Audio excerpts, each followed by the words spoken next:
খেতে বসে গেছি বন্ধুরা, খাবে নাকি? চলে আসো। ডাল ভাত, টমেটোর চাটনি, আলু ভাজা, সঙ্গে লেবু। কি করব, একা জীবন তো, একাই চলতে হবে। মেয়ে স্কুলে গেছে, ওর বাবা ডিউটিতে গেছে। ছোট মেয়েকে শরীর খারাপ দেখে স্কুলে পাঠায়নি, সঙ্গে ছোট মেয়ে নিয়ে আছি। ছোট মেয়ে তো খাবে না, আমি একা একা খেতে বসে গেছি। কারণ আজকে বেলা হয়ে গেছে, খাওয়াটা টাইম টেবিল না খেলে আমার প্রবলেম হয়ে যায়।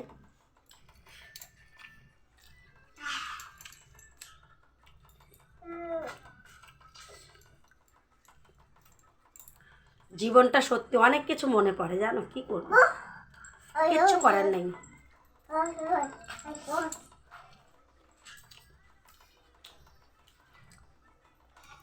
কারণ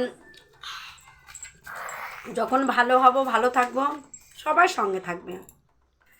যখন ধরো ভালো থাকতে পারবো না, ভালো হতে পারবো না, তখন সঙ্গে বলারও একটা মানে কাকও থাকবে না। ভালো সময় সবাই থাকবে পাশে।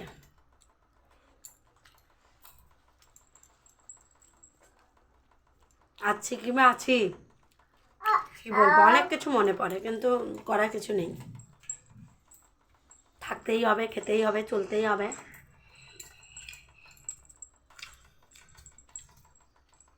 কোথায় বাবা মা, কোথায় কে, কোথায় আমার বাড়ি, কোথায় আছি, কিচ্ছু করার নেই, থাকতেই হবে।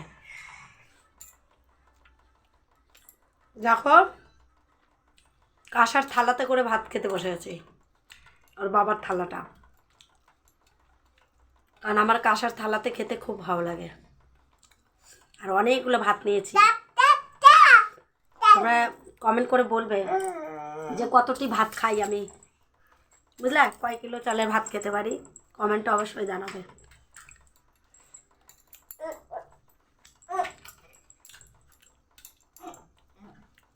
মানুষ মানুষকে হেল্প করা বা ভালোবাসা সম্পূর্ণটা ভুল। যাদের জানো দুই পা থাকে তাদেরকে হেল্প করবা না, করবা কাকে?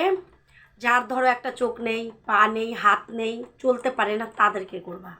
তাছাড়া দুই পা যার আছে তাকে কোনোদিনও হেল্প করবা না।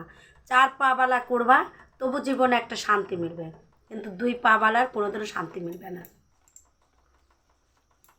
কারণ এই কদিন আগে আমার সঙ্গে একটা ঘটনা ঘটে গেল, তো